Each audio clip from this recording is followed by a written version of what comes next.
Merci de choisir BSC TV pour vous informer. Voici le sommaire. L'explosion occasionnant le décès d'une fillette de 8 ans et blessée 30 casques bleus à Kieshero dans la ville de Goma n'a pas laissé indifférent le gouverneur du Nord Kivu. Julien Paluku, qui est descendu sur le lieu de l'incident, a dit attendre les résultats des enquêtes en cours pour que les commanditaires répondent de leurs actes. Et au sujet de l'élection de Donald Trump, les réactions diverses des chefs d'État africains n'ont pas tardé. Si certains espèrent une continuité des bonnes relations, d'autres par contre trouvent incertain la venue de Trump à la tête des États-Unis d'Amérique. Au-delà de tout, le chef de l'État congolais Joseph Kabila Kabange a félicité le 45e président américain pour sa brillante élection. En sport, les Léopards de la RDC ont livré un match amical à l'Athletic Club de Kinshasa, un match qui compte pour la deuxième journée des préparations des éliminatoires mondiales 2018. Le sifflet final a terminé le match avec un score de 2 buts partout. Déjà, les Léopards congolais rencontreront ce dimanche 13 novembre la Guinée-Conakry pour ces éliminatoires. Julien Paluku, gouverneur du Nord Kivu, dit ignorer pour l'instant l'origine de l'explosion survenue le mardi au quartier Kieshero dans la ville de Goma. Une explosion qui a causé la mort d'une fillette de 8 ans et une trentaine des casques bleus qui ont été blessés. Julien Paluku, qui s'est rendu le même jour sur le lieu accompagné des membres du Conseil provincial de sécurité, a affirmé que seuls les résultats des enquêtes pourront déterminer ce qui s'est réellement passé. Il indique ce qui suit, je cite, « Il est trop tôt pour préciser effectivement s'il y a une main noire, si c'était un accident ou si c'était un attentat ou toute autre chose. Donc, je me réserve pour l'instant de devoir déterminer la nature de ce qui est arrivé à nos casques bleus de la MONUSCO. » Fin de citation. La MONUSCO accompagne donc le gouvernement congolais avec des enquêtes pour cette situation. Son représentant RDC, Maman Sidikou, se dit très impliqué dans cette affaire. La nature de cet incident et son commanditaire doit être connue. Il affirme que la MONUSCO fera le maximum pour retrouver ceux qui ont placé cet engin explosif et les punir, notant que des enquêtes sont en cours depuis le jour de l'incident. Impayés depuis près de 4 mois, les députés provinciaux de Kinshasa refusent de siéger à l'Assemblée provinciale. Depuis l'ouverture de la session budgétaire le 30 septembre dernier, les députés protestent contre le non-paiement de leurs émoluments. Contactés par la radio Okapi, certains députés dénoncent le jeu de ping-pong entre le gouvernement provincial et le bureau de l'Assemblée provinciale au sujet de leurs émoluments. Un député provincial qui a requis l'anonymat a déploré que lorsqu'il se présente devant le président de l'Assemblée provinciale, ce dernier les renvoie auprès du gouverneur. Et quand ils vont voir le gouverneur, lui aussi à son tour les renvoie auprès du président de l'Assemblée en estimant qu'ils ne doivent pas d'arriérés aux députés provinciaux. Au regard de l'année qui touche à sa fin et à 1 mois et demi de la fin de la session budgétaire, les députés provinciaux craignent que la ville de Kinshasa ne dispose d'aucun budget pour l'année 2017. Le ministre de l'Enseignement supérieur et universitaire Théophile Mbemba a suspendu le professeur Kassengedia, directeur de l'Institut supérieur de techniques appliquées ISTA. Cette suspension fait suite aux protestations des étudiants contre l'augmentation brusque par leur direction générale du taux de leurs frais académiques de 930 francs congolais, $1 à 1125 francs congolais. Les étudiants ont manifesté leur mécontentement en bloquant le tronçon qui relie l'avenue Baramoto et l'entrée du quartier Bon Marché. 2 véhicules ont été brûlés au cours de cette manifestation. Appelée par les autorités de l'ISTA pour protéger le patrimoine de l'Institut, la police a tenté de disperser les étudiants avec plusieurs coups de gaz lacrymogène. Ces derniers se sont attaqués aux policiers. Cité par la radio onusienne, le directeur général de l'Institut supérieur de techniques appliquées, le professeur Kassengedia, dit ne pas comprendre les agissements des étudiants. Il s'est exprimé en ces termes. Nous avons mis $1 pour 1125 francs congolais, la majorité était d'accord, sauf quelques-uns. Quand je suis arrivé à l'Institut, la tension a baissé. Maintenant, nous avons mis $1 pour 967 francs congolais. Si c'est ça le prix de la paix, qu'est-ce qu'on peut faire? Cet accrochage a coûté au professeur Kassengedia son poste de directeur général de l'ISTA. Les activités sont sont paralysées ce jour à l'université d'Ikela, dans la province de la Chuapa. Tout a commencé lors des accrochages suite à l'interpellation samedi 5 novembre d'un étudiant qui transportait une arme de chasse au niveau du port de Bouendé par des éléments du bureau de renseignement militaire. Ce service reprochait à l'étudiant de ne pas de tenir le permis de port de cette arme. L'étudiant a ensuite fait appel à ses camarades qui ont incendié 3 bureaux de service de l'État pour récupérer l'arme qui a été confisquée. 30 policiers sont intervenus à l'université d'Ikela où ils ont brutalisé 4 enseignants et blessé 2 autres. Pour le moment, une délégation de l'armée et de la police est sur place pour tenter de réconcilier les policiers et les étudiants, mais dans l'entretemps, les activités académiques sont paralysées à l'université d'Ikela à Chuapa après le heurt entre étudiants et policiers. L'administrateur intérimaire du territoire d'Ikela affirme que la situation reste calme et sous contrôle, même si aucune activité n'est exercée à l'université d'Ikela.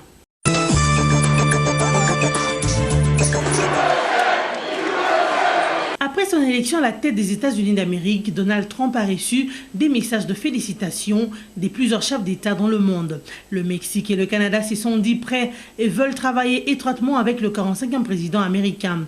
La Russie, elle, tout en félicitant Trump, dit espérer un dialogue constructif. Quant à l'Allemagne, elle propose à Trump une collaboration étroite sur base des valeurs.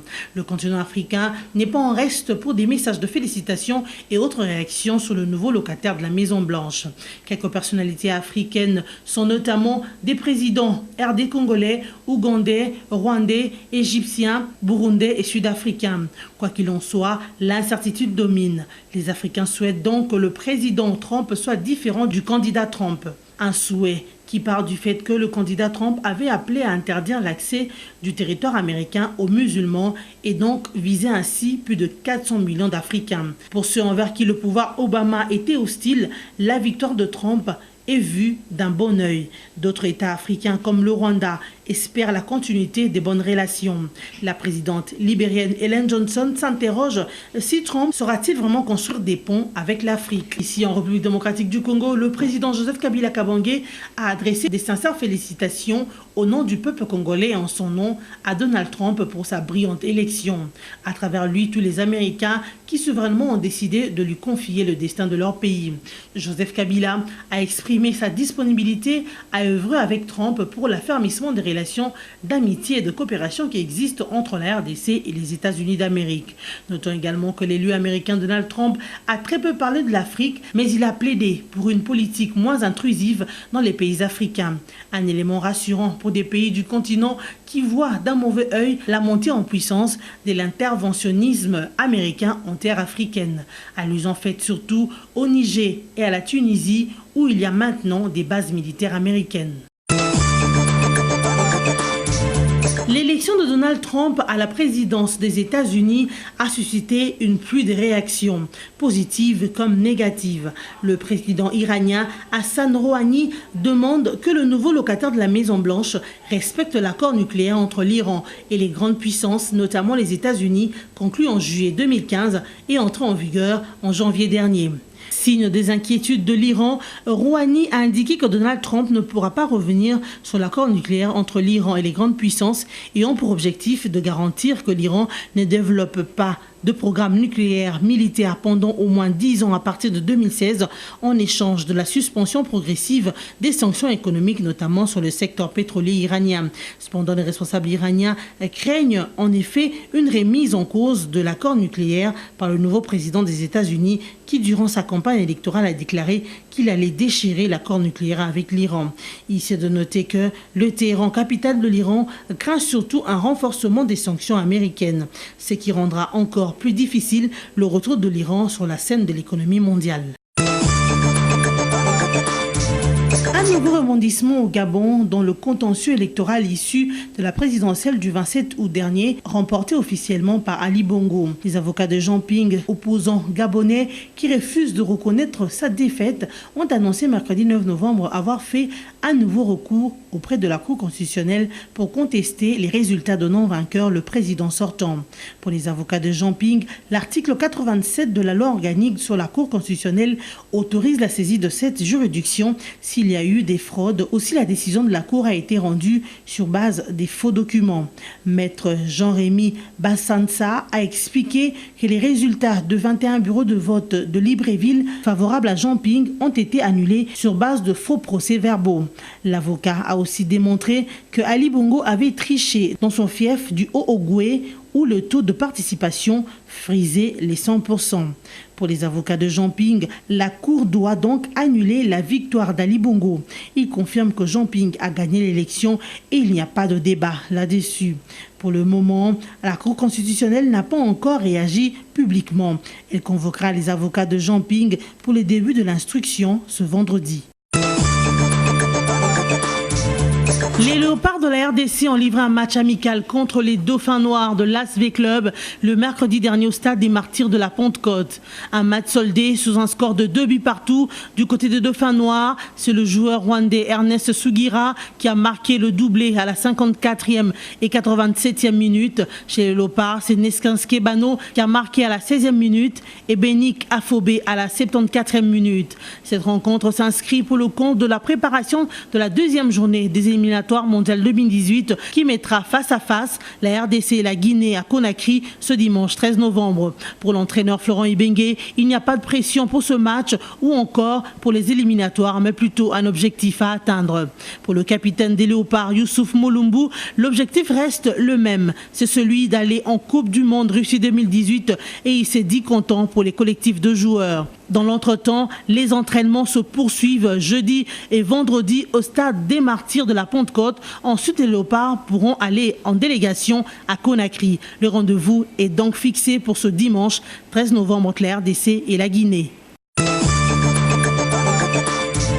Mesdames et messieurs, ce journal est terminé. Voici l'essentiel de l'actualité. L'explosion occasionnant le décès d'une fillette de 8 ans et blessée 30 casques bleus à Kieshero dans la ville de Goma n'a pas laissé indifférent le gouverneur du Nord Kivu. Julien Paluku, qui est descendu sur le lieu de l'incident, a dit attendre les résultats des enquêtes en cours pour que les commanditaires répondent de leurs actes. Et au sujet de l'élection de Donald Trump, les réactions diverses des chefs d'État africains n'ont pas tardé. Si certains espèrent une continuité des bonnes relations, d'autres par contre trouvent incertain la venue de Trump à la tête des États-Unis d'Amérique. Au-delà de tout, le chef de l'État congolais Joseph Kabila Kabange a félicité le 45e président américain pour sa brillante élection.